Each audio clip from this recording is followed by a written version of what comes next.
लगातार मिल रही हार से परेशान कांग्रेस के लोग जमकर तुष्टीकरण की राजनीति कर रहे हैं। कांग्रेस को लग रहा है कि कहीं उनका असली वोट बैंक भी उनका साथ ना छोड़ दे। इसीलिए कांग्रेस के तुष्टीकरण की राजनीति करने के चक्कर में जो वो कर रहे हैं, उससे वो खुद सवालों के घेरे में आ गए हैं। कांग्रेस आईटी सेल की प्रमुख सुप्रिया श्रीनेत ने सोशल मीडिया पर जो शेयर किया, उससे राहुल गांधी पर भी लोग सवाल उठा रहे हैं। दर्शकों, ईरान के सुप्रीम लीडर खामेनेई की हत्या की निंदा न करने और ईरान के समर्थन में न बोलने को लेकर कांग्रेस और विपक्ष के नेता तिलमिलाकर पीएम मोदी पर निशाना साध रहे थे। लेकिन अब पुलिस की कार्रवाई से कांग्रेस के लोग तिलमिला गए हैं। वीडियो सामने आने के बाद पुलिस ने तगड़ा एक्शन लिया, जिससे कांग्रेस में खलबली मच गई। क्या है खबर, बताते हैं आपको इस रिपोर्ट में। दर्शकों, कांग्रेस एक बार फिर देश के सामने एक्सपोज हो चुकी है। उन्हें सिर्फ अपने वोट बैंक से मतलब है। दरअसल उत्तर प्रदेश के वाराणसी जिले में गंगा नदी में नॉनवेज बिरयानी खाकर इफ्तार पार्टी करके नाव पर सवार कुछ मुस्लिम युवकों का वीडियो सामने आया। वही वीडियो पर संज्ञान लेते हुए बीजेपी ने महानगर युवा अध्यक्ष रजत जायसवाल ने एफआईआर दर्ज करवाई है, जिसके बाद पुलिस ने कार्रवाई करते हुए 14 लोगों को गिरफ्तार किया है। अब इस घटना पर कांग्रेस में लेफ्ट लिबरल इकोसिस्टम मुस्लिम लोगों का बचाव करके उतर आए। कांग्रेसियों को सनातन धर्म में पवित्र माने जाने वाली गंगा नदी में नॉनवेज बिरयानी का सेवन करना गलत नहीं लगा, उल्टा सनातनियों की आस्था पर सवाल करना शुरू कर दिया। कांग्रेस प्रवक्ता सुप्रिया श्रीनेत का सवाल है कि आखिर इन मुस्लिम लोगों ने कौन सा कानून तोड़ा है। वो पूछती हैं, इनका पाप क्या है? और ये पूछते हुए वो समाज पर सवाल खड़े करती हैं कि आज के समय में समाज किस ओर जा रहा है। इफ्तार पार्टी बताकर इसे सही ठहराने वाले कांग्रेस किस मदरसे की दीन दे रही है, क्योंकि मौलवी तो खुद इसे गलत बताते हैं। वाराणसी के ही अंजुमन इंतजामिया मसाजिद के संयुक्त सचिव एसएम यासीन ने इसकी निंदा की। उन्होंने कहा कि इफ्तार एक शुद्ध धार्मिक कार्य है, कोई पिकनिक नहीं है। उन्होंने ये भी साफ किया कि इफ्तार के बाद तुरंत मगरिब की नमाज जरूरी है। शायद ये कांग्रेस के लिए सेक्युलरिज्म दिखाने का तरीका है। लेकिन यही कांग्रेस दिल्ली के उत्तम नगर में हिंदू युवक तरुण की हत्या पर सवाल नहीं करती, तब नहीं पूछती कि उसका पाप क्या था। लेकिन वाराणसी के इस मामले को लेकर सनातनी लोगों की आस्था क्यों आहत हुई, इस पर कांग्रेस इकोसिस्टम धड़ल्ले से सवाल उठाता है, बिना ये जाने कि सनातन में गंगा नदी और बनारस के घाटों की क्या मान्यताएं हैं।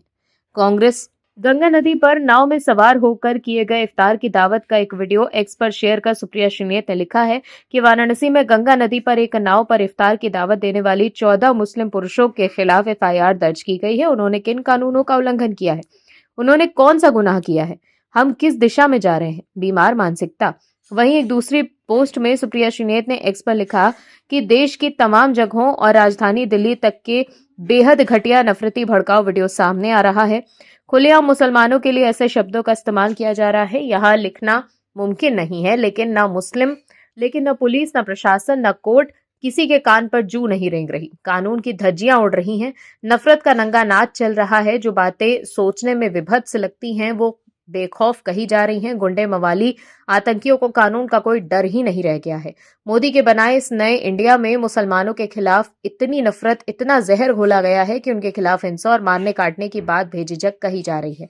छोटे छोटे बच्चे आग उगल रहे हैं। ईद भाईचारे, सौहार्द, मोहब्बत का पर्व है, लेकिन उसके पहले ये सब क्यों होने दिया जा रहा है? इसके अलावा सुप्रिया ने लिखा कि कितना हिंदू मुसलमान करेंगे मोदी जी, क्या मिल रहा है मेरे देश को बर्बाद करके। वहीं सुप्रिया श्रीनेत को सोशल मीडिया पर यूजर्स ने करारा जवाब दिया। साथ ही लोगों ने राहुल गांधी को भी लपेटे में ले लिया। सुप्रिया श्रीनेत को जवाब देते हुए रवि नाम के एक यूजर ने लिखा, यही बात अगर तरुण की हत्या वाले दिन बोल देते आप लोग, तो आज नफरत इतनी आगे नहीं बढ़ती। राहुल गांधी जी तुरंत दिल्ली छोड़ गए, पूरी कांग्रेस एक शब्द नहीं बोली। वहीं एक दूसरे यूजर ने लिखा, तुम लोगों की इन्हीं हरकतों की वजह से भारत की जनता ने कांग्रेस पार्टी को नकार दिया। काशी करोड़ों हिंदुओं की आस्था का केंद्र है और मां गंगा हमारे लिए पवित्र है।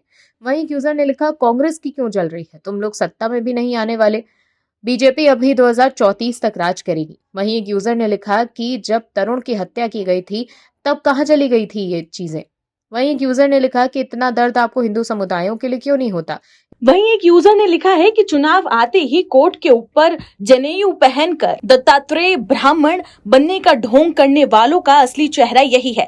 इनको हिंदुओं की आस्था का सबसे बड़ा केंद्र मां गंगा में अपवित्र मांस की हड्डियां फेंकने वालों के लिए आजादी चाहिए। तो देखा आपने कैसे लोग सवाल उठा रहे हैं कि चुनाव के वक्त कांग्रेस के लोग कोर्ट के ऊपर जनेऊ पहने राहुल की तस्वीर दिखाते हैं, लेकिन पार्टी के लोग इस तरह के पोस्ट कर हिंदुओं की आस्था के साथ खिलवाड़ करने वालों का बचाव कर रहे हैं।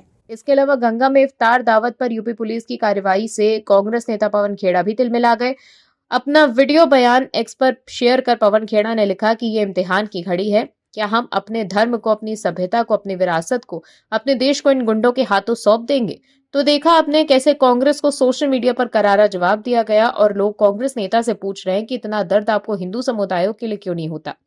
ऐसे में इस तरह से पोस्ट से कांग्रेस की तुष्टीकरण की राजनीति एक्सपोज हो चुकी है। ऐसे में अगर इसी तरह की तुष्टीकरण की राजनीति के चक्कर में कांग्रेस लगी रही तो राहुल गांधी का प्रधानमंत्री बनने का सपना ही रह जाएगा। Bureau report OMH news. आप दर्शकों से विनम्र निवेदन है कि चैनल को सब्सक्राइब जरूर करें